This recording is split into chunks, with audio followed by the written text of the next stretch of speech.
जब मैं छोटी थी बहुत बातूनी थी। सुख हो या दुख, पढ़ाई हो या खेल, मेरा मुंह एक बार खुला तो बस खुल गया। इस आदत से स्कूल में कई बार डांट पड़े, थप्पड़ भी खाने पड़े। एक बार स्कूल में नई अध्यापिका जी आई। उनका नाम था कावेरी भार्गव। वे मुझे बहुत अच्छी लगी। वे हमेशा आगे की पंक्ति में मुझे देखती और मैं भी हमेशा ही आगे की पंक्ति में बैठना चाहती थी ताकि उन्हें ज़्यादा से ज़्यादा देख सकूं। अकेली नहीं, अपनी प्यारी सखी मंजीत के साथ, जिससे जरा जरा सी बात उसके कानों में उड़ेल सकूं। उस दिन वे खुले आकाश के नीचे खेल के मैदान में कक्षा ले रही थी। जनवरी की ठंड में धूप सुहानी लग रही थी। छात्राएं नीचे दरियों पर बैठी थीं और अध्यापिका जी कुर्सी पर। मैं और मंजीत दोनों खरगोश की तरह फुदक कर उन्हीं के चरणों में बैठ गई।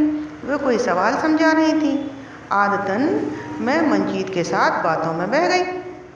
हम अध्यापिका जी को बहन जी कहा करते थे, सो बहन जी हमें बार बार चुप कराने की कोशिश कर रही थी, लेकिन गप्पों की आंधी में उनकी आवाज़ कहाँ सुनाई देती। अचानक तूफान आया। सुधा, खड़ी हो जाओ। मैं खड़ी हो गई, कान उमेरते हुए बोली, मैं पढ़ा रही हूँ और तुम हो कि कर रही हो बात। इतनी हिम्मत। और दूसरे हाथ से चटाक बिजली गिर चुकी थी। एक चांटा मेरे गाल पर जड़ दिया। मैं तो जड़ हो गई। आज तक खुलेआम किसी ने चांटा नहीं मारा। यह क्या हो गया?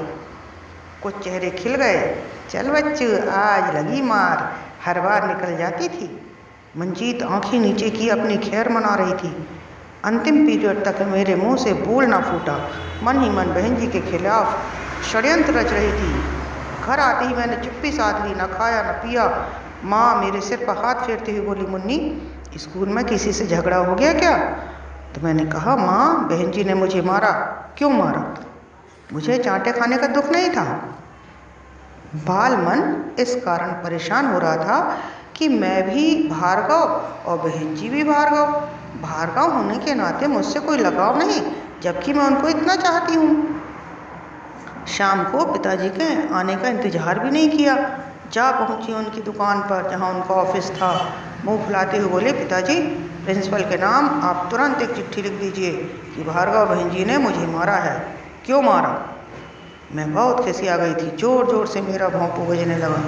पिताजी चिट्ठी लिखने में कुछ आनाकानी करने लगे। यह देखकर मुझे बहुत गुस्सा आया।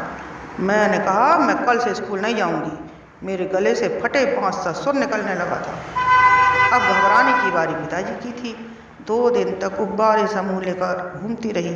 तीसरे दिन पिताजी ने कावेरी बहन जी को परिवार सहित घर पर आने का निमंत्रण दिया। शाम को वे अपने पति के साथ आई। साथ में 2 उनके प्यारे प्यारे बच्चे थे। फूल से बच्चों को छूने का मेरा मन किया, मगर दूसरे ही पल गर्दन तन गई। बहन जी ने मुझे मारा, नहीं जाऊंगी इनके पास।